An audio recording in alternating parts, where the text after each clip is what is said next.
Não aguento mais, gente. Não aguento mais responder essa pergunta. Então, eu vou gravar um vídeo aqui rapidinho para dar minha opinião sobre vai acontecer uma terceira guerra mundial? Agora, todo mundo vai morrer, qualquer coisa do tipo. A resposta é não, gente. É não por quê? Essa pergunta é errada. Está acontecendo uma grande transformação no mundo. Um mundo que existia nos últimos, sei lá, 60, 70 anos. Esse mundo está desaparecendo. Ou seja, uma regra, um jeito de você viver no mundo tá acabando. E eu não sei o que vai vir depois. Pode vir uma guerra mundial, mas hoje nada indica. Eu vou explicar por quê. O mundo que a gente tem hoje, ele é baseado num conjunto de regras que a gente chama de sistema liberal. Basicamente é o seguinte, quando acaba a Segunda Guerra Mundial, os países falam assim, então, né, foi chato, né, ficar com 50 milhões de mortos. Vão fazer uma série de organizações, essas organizações elas vão impedir guerras. Então, quais organizações? A ONU. A ONU, o que que ela vai fazer? Ela vai ser um fórum onde todos os países vão poder conversar entre si, e se der alguma treta, é a ONU que resolve. A Organização Mundial do Comércio, ou seja, nenhum país vai usar comércio como arma. O FMI e o Banco Mundial, que é os países muito pobres, vão ter ajuda da ONU. Para quê? Para eles não falirem, para eles não entrarem numa crise. A OTAN vai acabar sendo uma organização que os países poderosos do Ocidente, Canadá, Estados Unidos, Alemanha, Japão, Austrália, Itália, o que eles vão fazer? Eles vão falar um por todos, um todos por um. Se a gente entrar em guerra, todo mundo vai entrar em guerra. Então, pô, ninguém vai querer entrar em guerra com esses países. E nem eles vão entrar em guerra entre si. Ou seja, nem Estados Unidos entra em guerra com o Reino Unido, nem Japão entra em guerra com os Estados Unidos, porque todos estão na mesma organização. O que está acontecendo é que esse mundo está em crise por várias coisas. É, o principal motivo é que quem garantia que esse mundo funcionasse era os Estados Unidos. Isso quer dizer, pense numa sala de aula. Se para ter regra e para as pessoas cumprirem, alguém tem que ser o professor, o cara que bate na mesa e fala, vai cumprir.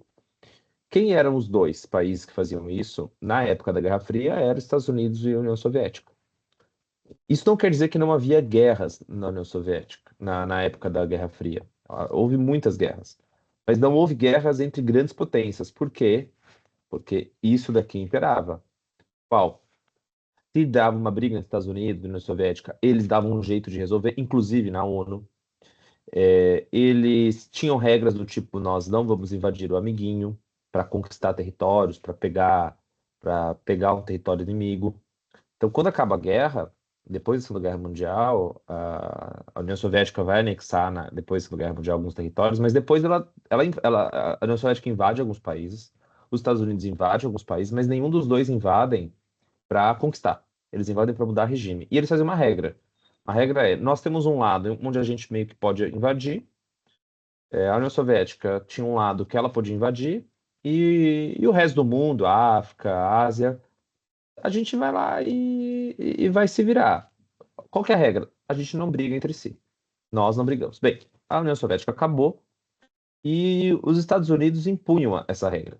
Então, por exemplo, quando o Iraque invade o Kuwait em 1990, os Estados Unidos juntam uma tropa toda e força o Iraque a seguir essa regra aqui, que é a regra do nós não podemos invadir o amiguinho. Pois bem, esse mundo faliu. Por que que esse mundo faliu? Os Estados Unidos não seguem mais as regras. O Trump não quer mais usar a OTAN. Ele diz que a OTAN já não serve para nada. Ele briga com pessoas da OTAN. Então ele brigou quando ele fala que ele vai invadir a Groenlândia ou que ele vai tomar o Canadá. Pô, são membros da OTAN, Dinamarca e Canadá. Quando ele tira dinheiro da ONU, quando ele fala que ele não vai seguir a ONU, lembrando que ele não é o primeiro presidente que faz isso. O Bush, quando invadiu o Iraque em 2003, também não segue a ONU. Quando ele aumenta tarifas, ele faz uma guerra comercial, ele não está seguindo as regras da Organização do Comércio. Quando o Benjamin Netanyahu, lá Israel e a Rússia, eles cometem crimes de guerra, eles não são julgados pela Corte Internacional de Justiça. Eles cortaram ajudas dos países pobres. Eles não respeitam direitos humanos em vários contextos. por exemplo, por causa dos imigrantes. Então, e os Estados Unidos eles pararam de ser os garantidores dessa ordem. Bem, então, se os Estados Unidos não garante, a Rússia também não, o Putin não está a fim de garantir essa ordem. Pelo contrário, o Putin ele é contrário a essa ordem mundial, ele quer impor uma nova ordem. Então ele invadiu a Ucrânia, ou seja, retomou a ideia de que, bem, podemos invadir países. Nenhum país tem nem de perto a capacidade de impor, como se fosse um policial global, a forçar, tipo, olha, você vai ter que cumprir a regra, viu? Ó, se você invadir o amiguinho, tipo, o Israel, se você invadir o Irã, ó, bombardear o Irã, você vai se ferrar. Ninguém tem esse poder. Ou seja, os Estados Unidos ele não segue as regras, mas ninguém substitui os Estados Unidos. E a China, que é o maior país em relação o segundo maior país em relação ao PIB do mundo, ele não tem a projeção militar que os Estados Unidos têm. A China não tem a capacidade de influência militar que os Estados Unidos têm. Ela não se projeta militarmente. A China não fica com uma marinha de guerra passeando pelo mundo falando, ora, não faz isso, não faz aquilo. A China não faz isso. Então, qual a consequência disso? A consequência é, o mundo é mais caótico hoje. Isso quer dizer? Quer dizer que quando você pega que o Paquistão e Índia entram em conflito, contra Uganda e Congo entram em conflito, ou como, sei lá, a Líbia entra em conflito, ou quando surge uma ditadura aqui na América, os países poderosos hoje estão menos dispostos a colocar essa ordem aqui em jogo, beleza? Tá, e por que que não, eu não acredito que não vai ter guerra mundial? Porque para ter uma guerra mundial, uma superpotência precisa querer substituir outra. Então vamos pegar o exemplo aqui. A Primeira Guerra Mundial é causada contra a Alemanha quis superar o Reino Unido, ou seja, quis fazer um império que batesse de frente com o Reino Unido, fizesse um império na Europa.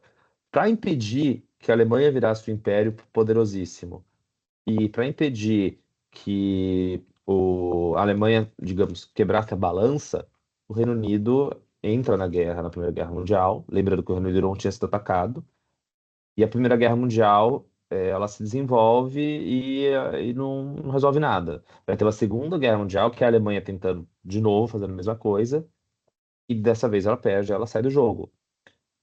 Ou seja, a Alemanha, no fundo, quis ser o que é os Estados Unidos hoje. Ela perdeu.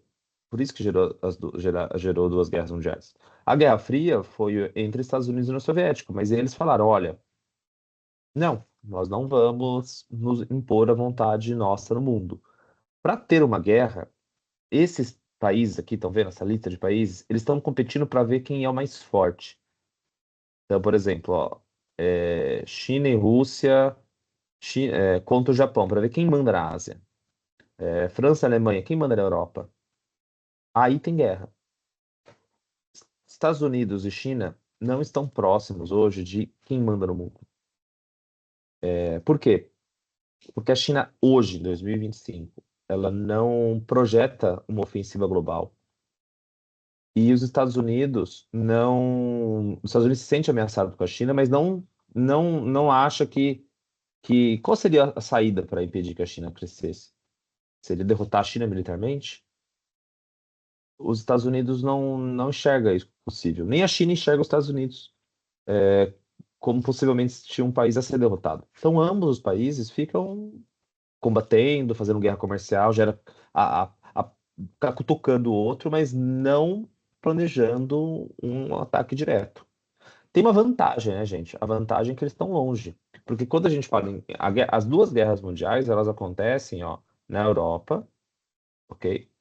E quando o Japão quis fazer um império na Ásia. E o Japão só quis fazer esse império na Ásia porque o Japão invade a China. E a Alemanha invade a França, a Alemanha invade o leste europeu. Nenhum desses dois países tem grandes pretensões territoriais, exceto a China e Taiwan. Então, a única, digamos, o único risco hoje de uma guerra mundial é a China invadindo Taiwan. Existe um risco menor, que é o caso da Rússia. Se a Rússia invade, por exemplo, um desses países, a Letônia, a Lituânia, aí poderia ter uma guerra envolvendo a OTAN. Mas a pergunta é: a Rússia não consegue ganhar da Ucrânia. Por que a Rússia entraria numa guerra contra a Europa inteira? Não faz muito sentido isso, ok?